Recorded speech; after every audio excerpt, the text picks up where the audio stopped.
Egendon Perfonil seterhad 1684 para prajurit dari Kepolisian Republik Indonesia maupun prajurit TNI.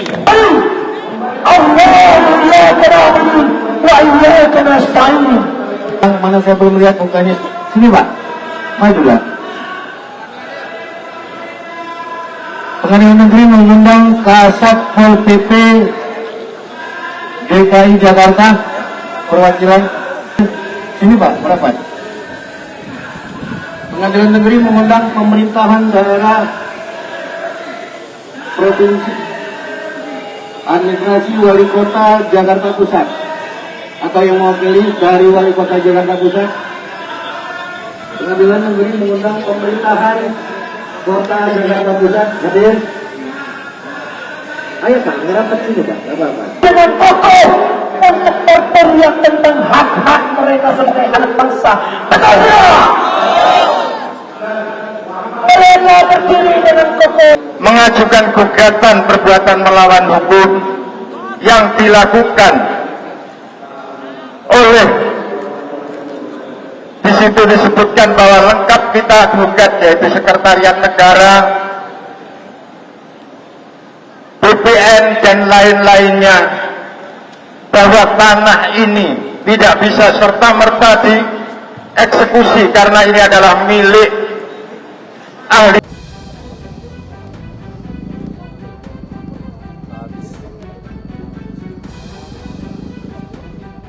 Kobaran api melalap sedikitnya 5 bangunan yang terdiri dari kantor dan mes milik perusahaan PT Agrinas Palma Nusantara yang berlokasi di Desa Sukarame Baru, Kabupaten Labuan Batu Utara, Sumatera Utara.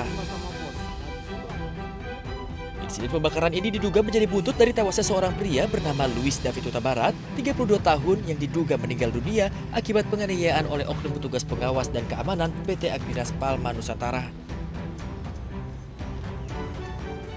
Berikan edukasi bahwasanya peristiwa ini jangan melebar, jangan membesar, cukup kita selesaikan di peristiwa tadi malam karena kami berkomitmen TNI dan Polri melakukan proses penegakan hukum secara jelas, tepat, terang sehingga ada kepastian hukum terhadap pelaku yang mempertanggungjawabkan perbuatannya. Sementara itu terkait dugaan keterlibatan oknum TNI dalam peristiwa ini, Kepala Staf Kodim 0209 Labuan Batu, Mayor Infranti Sondang Hamonangan Tanjung menyerahkan dan mendukung adanya proses penegakan hukum jika ada anggota TNI yang terlibat. Kalau memang nanti dari dugaan itu terbukti ya, kita serahkan saja kepada proses hukum. Saat ini kan sedang didalami oleh pihak kepolisian. Kalau memang nanti ada keterlibatan oleh TNI, ini akan ada pelimpahan ke Subdenpom. Dan tadi malam juga kita sudah bekerja sama dari Kodim, Polres, dan Subdenpom untuk mendalami permasalahan ini. Untuk menjaga keamanan, pihak kepolisian dan TNI menerjunkan 20 ton personel untuk mengamankan lokasi. Dari Labuan Batu Utara, Sumatera Utara, Radi Kurniawan, iNews melaporkan.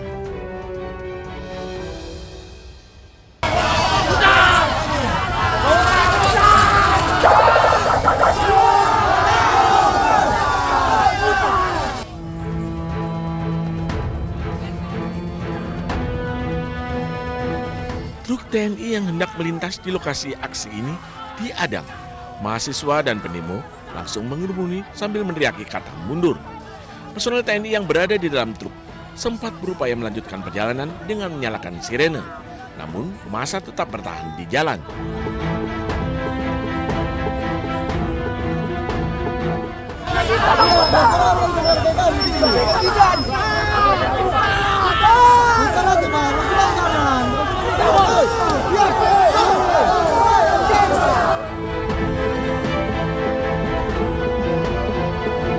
Mahasiswa juga meminta para pengendara yang akan melintas untuk memutar balik ke arah jalan Imam Bonjol.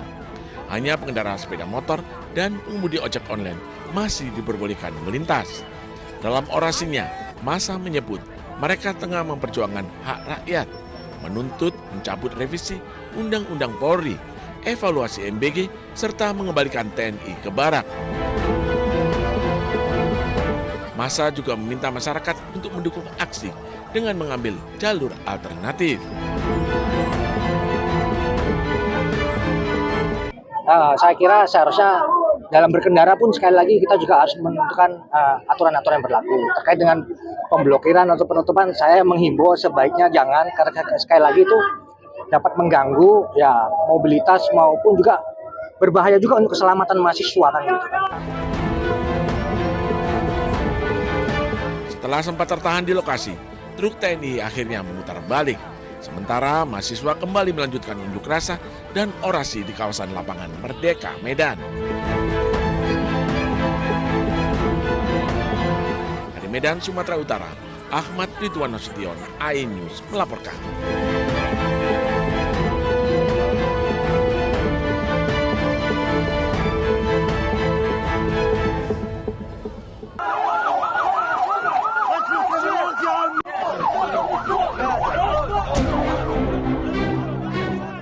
Dua warga Palestina tewas dan 6 lainnya terluka akibat serangan drone Israel di sebuah kawasan pantai di Khan Yunis, Gaza Selatan pada Rabu 17 Juni. Seluruh korban dievakuasi ke rumah sakit Nasser untuk mendapatkan perawatan medis.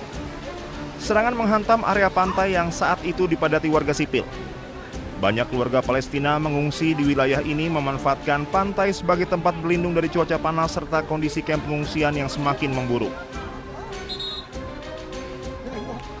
Serangan ini menambah korban sipil di jalur Gaza. Kawasan pantai tersebut selama ini menjadi salah satu lokasi yang kerap didatangi warga yang kehilangan rumah akibat konflik dan tinggal di tenda-tenda pengungsian.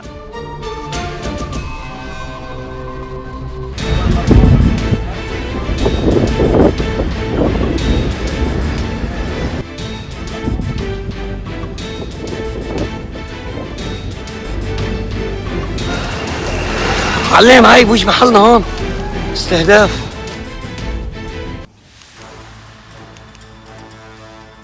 Melalui perundingan panjang dan alot yang dimediasi Pakistan, Amerika Serikat dan Iran akhirnya mencapai kesepakatan damai tentatif untuk mengakhiri perang yang telah berlangsung selama lebih dari 3 bulan. Kesepakatan ini diumumkan pada 15 Juni 2026 yang dapat mengurangi ketegangan di Timur Tengah. Dalam kesepakatan militer, Amerika Serikat dan Iran sepakat memberlakukan gencatan senjata permanen yang berlaku segera di seluruh medan pertempuran termasuk Lebanon. Namun gencatan senjata di Lebanon menjadi bagian yang paling sulit diwujudkan. Presiden Amerika Serikat Donald Trump kesulitan meyakinkan Perdana Menteri Israel Benyamin Netanyahu menghentikan operasi militernya di Lebanon. Pemerintah Israel secara tegas menyatakan kesepakatan damai Amerika Serikat dan Iran tidak mengikat mereka karena Israel bukan pihak dalam perjanjian tersebut. Netanyahu bahkan menegaskan operasi militer terhadap Hizbullah merupakan konflik terpisah dan akan terus dilanjutkan demi menjamin keamanan nasional Israel. Pasca gencatan senjata Amerika Serikat dan Iran, militer Israel kembali melancarkan rentetan serangan udara di beberapa wilayah di Lebanon Selatan. Pesawat-pesawat tempur Israel melancarkan serangan udara yang menargetkan wilayah Nabatiyeh, Ansariyeh, dan pinggiran timur kota Kfar Tebnit. Presiden Amerika Serikat Donald Trump yang berusaha mendorong tercapainya kesepakatan mengakhiri perang dengan Iran dinilai terganggu dengan keputusan Israel untuk tetap menyerang Lebanon dalam periode gencatan senjata. Trump khawatir eskalasi militer ini tidak hanya memperburuk citra Israel di mata dunia, namun juga berpotensi merusak proses diplomasi yang sedang dibangun Amerika Serikat dan Iran.